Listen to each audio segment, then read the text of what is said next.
जय श्री कृष्ण दोस्तों, स्वागत है आपका आवाज़े ज्ञान चैनल पर। आज हम भगवत गीता के दूसरे अध्याय गीता का सार आरंभ करेंगे। इस अध्याय में श्री कृष्ण अर्जुन को आत्मा की अमरता, कर्तव्य और योग का महत्व समझाते हैं।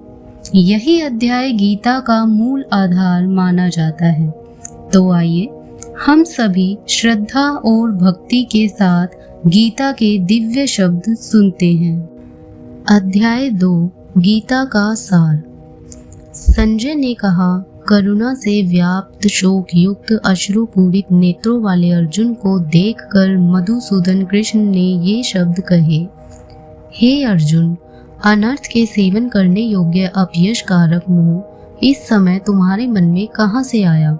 तुम कायर मत बनो, यह शोभा नहीं देता। तुम हृदय की दुर्बलता को त्याग कर युद्ध के निमित्त खड़े हो जाओ। अर्जुन ने कहा, हे मधुसूदन, मैं रण में पूज्य भीष्म और द्रोणाचार्य के ऊपर बाण प्रहार कर कैसे युद्ध करूं? गुरुजनों को मारकर उनके रक्त से सने भोगों को कैसे भोगूंगा? हम नहीं जानते कि संग्राम में हम दोनों में से कौन जीतेगा। यदि हम जान भी लें तो भी जिनको मार करके हम जीवित रहना नहीं चाहते, वही धृतराष्ट्र के पुत्र हमारे सामने प्रस्तुत हैं। मैं आपसे पूछता हूँ, जिससे निश्चय करके मेरा भला हो वह मुझे समझाकर कहिए, क्योंकि मैं आपका शिष्य हूँ। मुझे शिक्षा दीजिए। मुझे पृथ्वी का निष्कंटक राज्य मिल जाए और देवताओं का भी आधिपत्य मिल जाए, तो भी ऐसा कोई उपाय नहीं दिखता कि जो मेरी इंद्रियों के शोक को दूर करे। हे गोविंद, मैं युद्ध नहीं करूंगा। यह कहकर अर्जुन चुप हो गए। संजय बोले, हे राजन, दोनों सेनाओं के मध्य में खिन्न होकर बैठे अर्जुन से श्री कृष्ण ने ये वचन कहे, हे अर्जुन, जिसके लिए शोक नहीं करना चाहिए तू उसके लिए शोक करता है। और पंडितों के से तो वचन कहता है, परंतु पंडित लोग न मरों का शोक करते हैं न जीवितों का।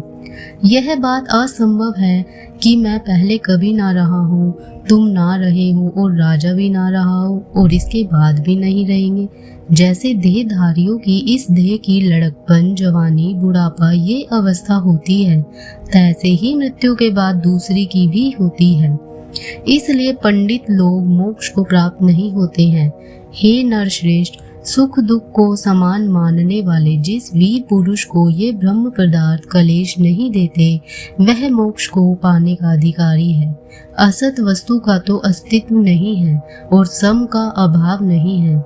इस प्रकार इन दोनों को ही तत्वज्ञानी पुरुषों ने देखा है। जिससे सारा संसार व्याप्त है, उसको अविनाशी जानो, क्योंकि इस नाश रहित आत्मा का विनाश करने में कोई समर्थ नहीं है। अतएव हे भारत, तुम युद्ध करो। जो पुरुष इस आत्मा को मारने वाला तथा जो मरने वाला मानते हैं, वे दोनों ही ज्ञानी नहीं हैं, क्योंकि यह आत्मा न मरती है न मारती है। आत्मा न कभी जन्मती है और न कभी मृत्यु को प्राप्त होती है। नष्ट होने पर भी वह नाश को प्राप्त नहीं होती। जो पुरुष इस आत्मा को नित्य अविनाशी, निर्विकार और अजन्मा जानता है, वह जिसको घात करवाएगा और किसको मारेगा। जिस प्रकार मनुष्य पुराने वस्त्र को फेंक कर नए वस्त्र ग्रहण करता है, उसी प्रकार आत्मा पुरानी देह छोड़कर नई देह धारण करती है।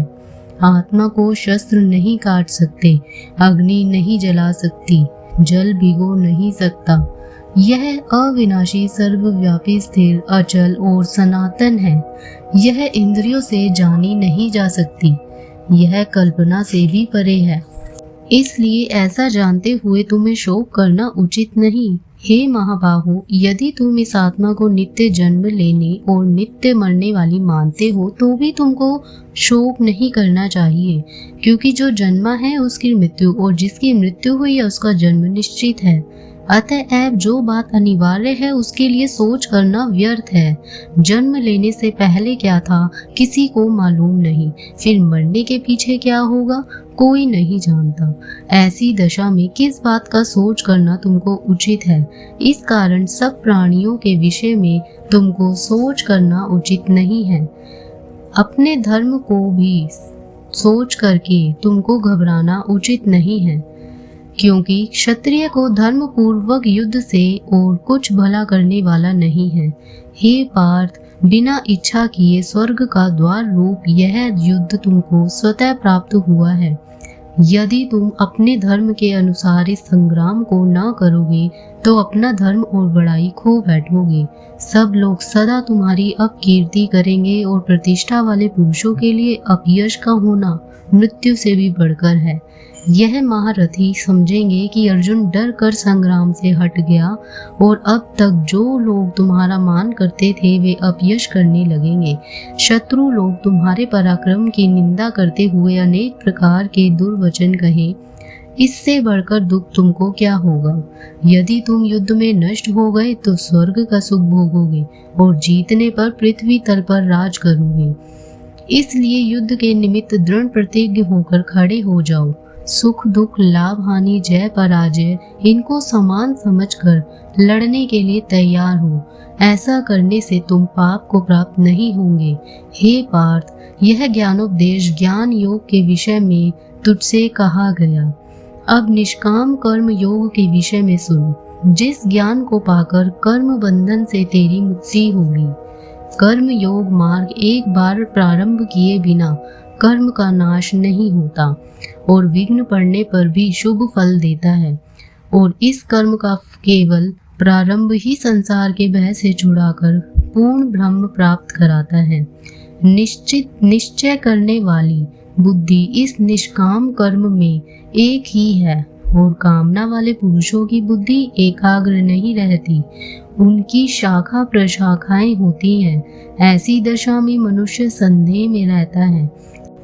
हे अर्जुन, अज्ञानी उस पुष्पिता वाणी को ही स्वर्ग सुख से बढ़कर कुछ नहीं समझते। स्वर्ग सुख को ही जो उत्तम पुरुषार्थ समझते हैं, उनका कामनाओं से चित्त व्याकुल होने के कारण निश्चयात्मक बुद्धि से मोक्ष साधन को नहीं उत्पन्न होता, कारण कि उनका चित्त भोगादि में सदैव निमग्न रहता है।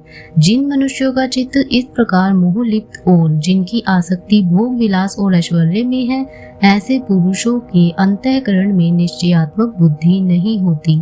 हे अर्जुन, वेद त्रिगुणात्मक है, तुम निष्काम हो जाओ। सुख दुख को समान जानकर नित्य योग क्षेम आदि स्वार्थों में ना पड़ करके धीरजवान और आत्मनिष्ठ हो जाओ। जैसे छोटे छोटे अनेक जलाशयों में मनुष्य का कार्य सिद्ध नहीं होता, बड़े जलाशयों से वे सब प्रयोजन अनायास ही सिद्ध हो जाते हैं, उसी तरह संपूर्ण वेदों में कहा हुआ काम कर्मों का फल ब्रह्म में भक्ति रखने वाले मनुष्य को सहज ही प्राप्त होता है। तुमको केवल कर्म करना चाहिए, फल तुम्हारे अधिकार में नहीं। तुम ना तो फल की अभिलाषा से काम करो, ना निकम्मे ही रहो।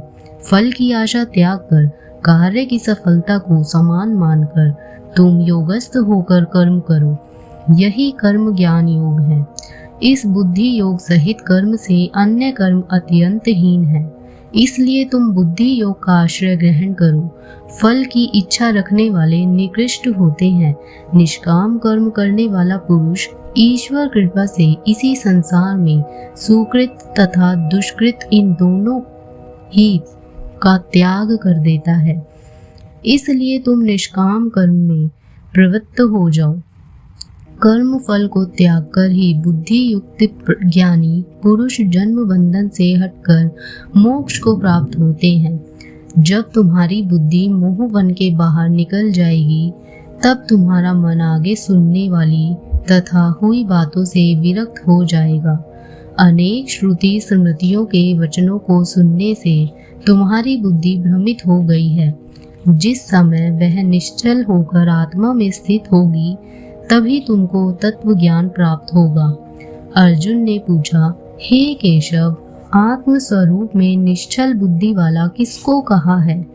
उसके लक्षण क्या हैं? श्री कृष्ण जी बोले, हे अर्जुन, जो महापुरुष मन की सब कामनाओं का त्याग कर देता है और अपने आप में ही प्रसन्न रहता है, उसको निश्चल बुद्धि कहते हैं। दुख में किसके मन को खेद नहीं होता और सुख में किसको आसक्ति नहीं होती, और प्रीति, भय, क्रोध जिसके जाते रहते हैं, वह महात्मा स्थिर बुद्धि वाला मुनि कहलाता है। जो शुभ पदार्थ प्राप्त होने से हर्ष नहीं करता, अशुभ से अप्रसन्न नहीं होता, उसी को स्थिर बुद्धि जानना चाहिए। और कछुआ जैसे अपने अंगों को सिकोड़ लेता है, उसी तरह जो पुरुष अपनी इंद्रियों को विषयों से हटाता है, उसी की बुद्धि स्थिर जाननी चाहिए। निराहारी पुरुष के विषय घट जाते हैं, परंतु विषयों में उसकी चाह बनी रहती है। पर ब्रह्म का अनुभव होने पर भी चाह भी घट जाती है। इसलिए सब इंद्रियों को विषयों से रोक मेरे विषय में तत्पर हो जाओ। जिसने इंद्रियों को वश में कर लिया है, उसी की बुद्धि निश्चल है। जो पुरुष विषयों के ध्यान में रहता है, उसकी प्राप्ति हो जाती है। प्राप्ति होने से कामना होती है, इच्छा के पूर्ण न होने से क्रोध की उत्पत्ति होती है, क्रोध से अविवेक होता है, अविवेक से स्मरण शक्ति नष्ट हो जाती है, स्मरण शक्ति के नाश होने से बुद्धि क्षय होती है। जिसकी बुद्धि का नाश हुआ, वह विनाश को प्राप्त होता है। जो पुरुष राग द्वेष से रहित हो अपने मन को वश में रखता है, वह शांति को प्राप्त होता है। शांति मिलने पर सब दुखों का नाश हो जाता है। प्रसन्न चित्त वाले की बुद्धि निश्चल होती है। जो पुरुष योग युक्त नहीं है, उसकी निश्चल बुद्धि उत्पन्न नहीं होती। ईश्वर में भावना नहीं होती। भावना के न होने से शांति प्राप्त नहीं होती। अशांत को सुख कहाँ से मिलेगा? जैसे वायु नाव को जल में खींच ले जाती है, उसी प्रकार इंद्रियां उस पुरुष की बुद्धि का नाश कर देती हैं जिसका मन विषय सिद्धि से इंद्रियों के पीछे लग जाता है। इसी कारण हे महाबाहो, जिसने इंद्रियों को विषयों से सर्वथा रोक रखा है, उसकी बुद्धि स्थिर है। जो सब प्राणियों की रात है, उसमें संयमी जागता रहता है। और प्राणी मात्र जिस समय जागते हैं, मुनि जनों की वह रात्रि है। जल से भरे समुद्र में और नदियों का जल भरने पर भी वह अपनी मर्यादा पर रहता है। उसी प्रकार जिस पुरुष में इच्छा के न रहने पर भी सब विषय भोग प्रवेश करते हैं, उसी को शांति मिलती है। विषयों की इच्छा करने वाले को शांति नहीं मिलती। जो सब कामनाओं को छोड़कर तथा इच्छा रहित विचारता है और ममता अहंकार जिसमें नहीं है, वह शांति को प्राप्त होता है। हे पार्थ, ब्रह्म स्थिति यही है। ऐसी स्थिति मिल जाने पर प्राणी फिर मोह में नहीं फंसता और अंत समय में निर्वाण ब्रह्म को प्राप्त होता है। दोस्तों, भगवद गीता के दूसरे अध्याय में भगवान श्री कृष्ण ने अर्जुन को आत्मा की अमरता का ज्ञान दिया, निष्काम कर्म का उपदेश दिया और स्थित प्रज्ञ पुरुष की अवस्था का वर्णन किया। इस अध्याय का सार यही है कि हमें फल की आसक्ति छोड़कर समता और धैर्य के साथ अपने कर्तव्यों का पालन करना चाहिए। यही सच्चे योग और शांति का मार्ग है। दोस्तों, अगली वीडियो में हम जानेंगे तीसरा अध्याय, जहां भगवान श्री कृष्ण ने अर्जुन को कर्म का महत्व समझाया है। आपके सहयोग से यह दिव्य संदेश अधिक से अधिक लोगों तक पहुँचे, इसके लिए चैनल को सब्सक्राइब करें व वीडियो को लाइक और शेयर करना ना भूलें। जय श्री कृष्ण।